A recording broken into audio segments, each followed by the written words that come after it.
This is so messed up, yo. I mean, to they're trying so hard to make this Karmelo Anthony kid seem like the worst person ever.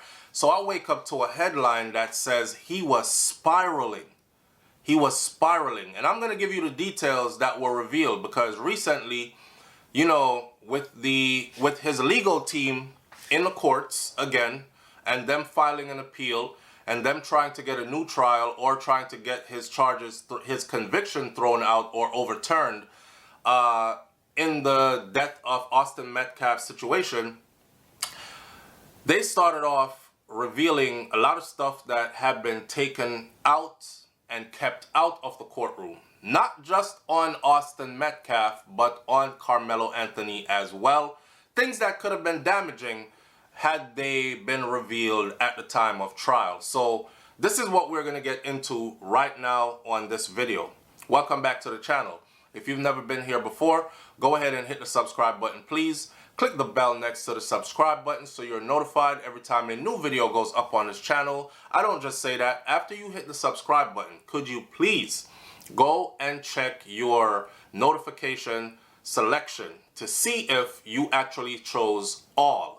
If you chose all, then you'll get all our commentary. If not, then you probably won't, and you won't be in touch with what we put up. With that said, and without further ado, let's get right into the topic. So, this is about Karmelo Anthony, and these are the things that were revealed about Karmelo Anthony recently that were kept out of the court. So Karmelo Anthony, 19 years old, convicted of murder and sentenced to 35 years in prison. Mind you, when the incident happened, when he was attacked and when he defended himself, and it caused the death of Austin Metcalf, he was 17. He wasn't 19. He was a 17-year-old high school kid. He's now 19, convicted of murder and sentenced to 35 years. Now, in appealing this conviction, which he is doing now, so during the latest hearings of the trial, the prosecutors disclosed a whole bunch of stuff that they call evidence that the jury had never seen. Listen to this. They got his ex-girlfriend, Karmelo Anthony's ex-girlfriend, to claim that Karmelo Anthony was stalking her hours leading up to Austin Metcalf being stabbed. Where's the proof of that? I don't know. In order for you to say somebody was stalking somebody, you'd have to show me proof. Show me the many phone calls and the many text messages and where you're telling the person leave you alone and they just kept coming. Show me the video footage or some evidence of them driving by your house or coming around constantly or circling the block of your school or wherever you're at, kind of thing, right? Popping up, showing up, stalking. They use the word stalking. Said his ex-girlfriend claims that he was stalking her just hours leading up to Austin Metcalf being stabbed. And according to the New York Post report, Karmelo Anthony, they said that his high school girlfriend told the assistant principal this in April 2nd of 2025, that he was stalking her despite them breaking up. They had broken up a few months ago. She didn't want to be with him anymore as her little boyfriend, and he kept stalking her. She also shared that he was obsessed with fights and with guns and with knives. See, I already know what they try to do right here. He was stalking her. He was obsessed with fights and guns and knives. Let me ask you this question, right? If he was so obsessed with guns and knives and fights, how come it is Austin Metcalf, not Karmelo Anthony, it is Austin Metcalf that's seen with guns? It is Austin Metcalf that his record says fights were a constant thing. And, so the guns and the fights is Austin Metcalf. There's proof of him being involved in those things. Nothing to prove that Karmelo Anthony was. However, for some reason, this ex-girlfriend, they are claiming that she also says he was obsessed with fights and guns and knives. Collin County Assistant District Attorney Bill Werski claimed that the teen shared photographs of the knife and told his ex-girlfriend, "I'm low-key on the verge right now." He then said he was spiraling. He was spiraling.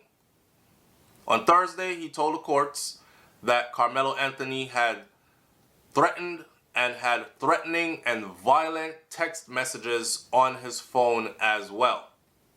And a few hours later, Karmelo Anthony ended up stabbing Austin Metcalf under a tent at a high school track meet where Austin Metcalf died from that stab. The defense actually agreed not to mention Austin Metcalf's juvenile record, including graffiti that read, "Hail Hitler" and "Kill all black people," KKK, and all that other stuff.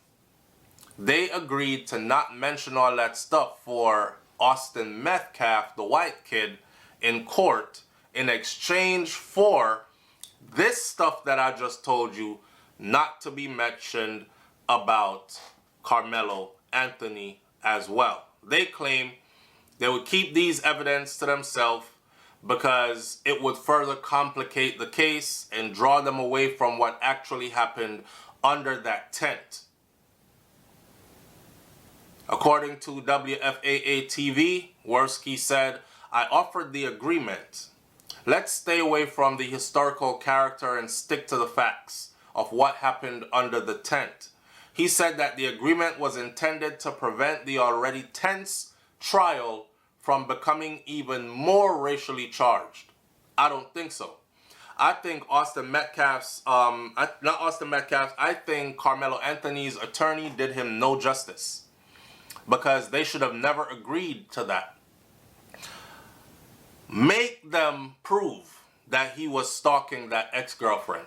You can't accuse me of stalking, and if they're not able to prove it, then that should not enter the courtroom. It can't, because you're not able to prove it, right? You can't just bring accusations. These things about Austin Metcalf, they were not accusations. These are facts that happened. Accusations against Karmelo Anthony were suppressed because facts against Austin Metcalf were suppressed. Why would your lawyer trade accusations for facts or facts for accusations? I would have made them bring everything they had, including the graffiti, the racial stuff, and the hailing of Hitler and all that stuff and KKK stuff. All of that, bring it to the courtroom on Austin Metcalf to paint a picture of who he actually really was. And then if you have something on my client, you would have had to bring proof, right? They don't have any proof. These are accusations. What they do have proof about, though, so what I think they're trying to do here is not think, I kind of know. They're actually trying to paint a picture where Karmelo Anthony was not in his right frame of mind. He was already upset because he was stalking his ex-girlfriend and he wanted her back really badly. And she wasn't giving him the time of day. She was saying that, you know, she doesn't want to be with him. And then he was sending her pictures of a knife, the same knife, and telling her. I think there's even one where they said, he said that he wanted to. Now, this is to show you how wicked social media is, though. The people who are out there who still want to turn this into a race thing. I saw one yesterday that said he sent a text message with a picture of the knife to his girlfriend, and he said, "I'm so mad right now, I want to stab somebody and then lick the blood off this blade." Immediately when I saw that, I said, black people don't even talk like that. I'm so mad right now, I just want to stab somebody and just lick the blood off this blade. This is happening because people out there are actually taking the real story and then adding their pieces to it to make Karmelo Anthony look even worse.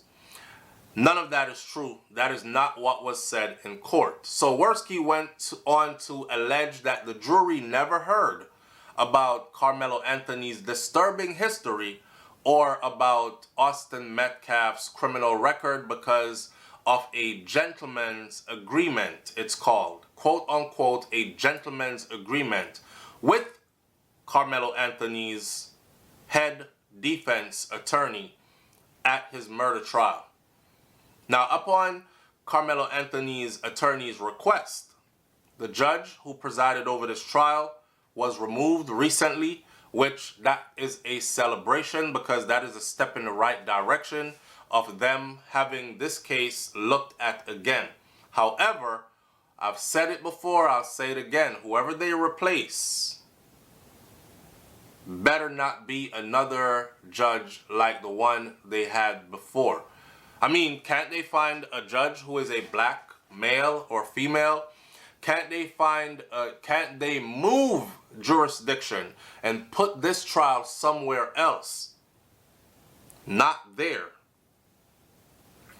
On top of all that though, while they're busy trying to paint this picture of Karmelo Anthony as somebody who was vicious, they are still trying to downplay all these things about Austin Metcalf. So during a post-motion hearing for Karmelo Anthony, who was sentenced to 35 years for the 2025 stabbing death of 17-year-old Austin Metcalf, Karmelo was 17 at the time too, defense attorneys actually revealed previously sealed 20 pages of behavioral history on Austin Metcalf. The records showed an off-the-record agreement during the original trial kept Metcalf's past disciplinary issues and even his juvenile records hidden from the jury. Why do you think his lawyers went for that? His lawyers went for that because they knew that if the jury heard all this, it would definitely paint a picture that he was the aggressor. This is his record. This is who he is and how he is. And somebody had to defend themselves against him.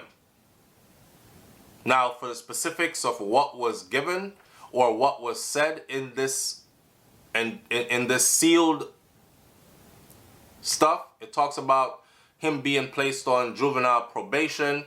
Him and his brother Hunter, they were previously arrested, and they were also sentenced to 12 months of juvenile probation for spray painting property with racist and anti-Semitic slurs, including KKK and Kill All Blacks and Hail Hitler, and using the N-word with the strong ER at the end. Then they talk about his school incidents. Documents actually showed multiple recorded instances of Austin Metcalf using racial slurs inside of the school as if it was his normal language. A lot of people heard the N-E-R word from him on a regular basis, alongside being accused of bullying black students, and one particular black student in a class in 2023.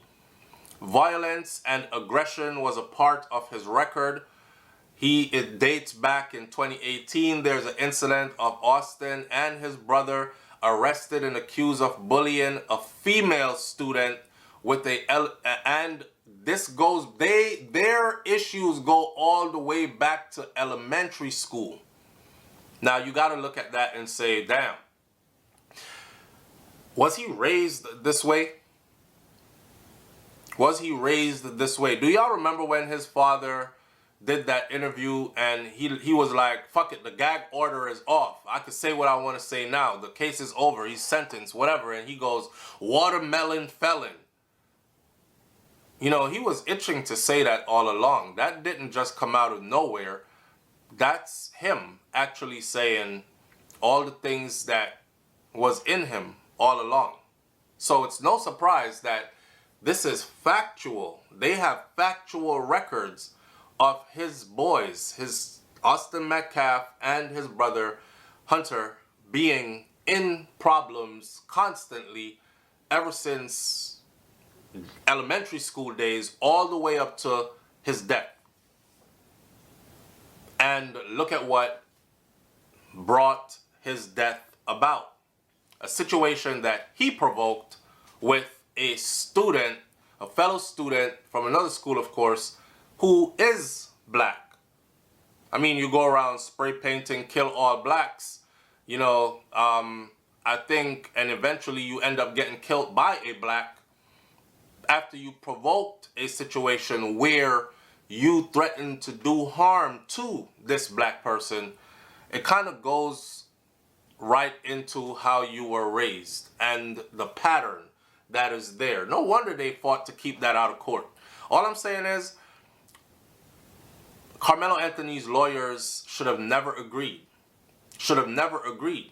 Now, I don't know if that would have made a difference because, again, there were no black persons on that jury. And I looked up all the members of the jury of that particular case, and none of them were black.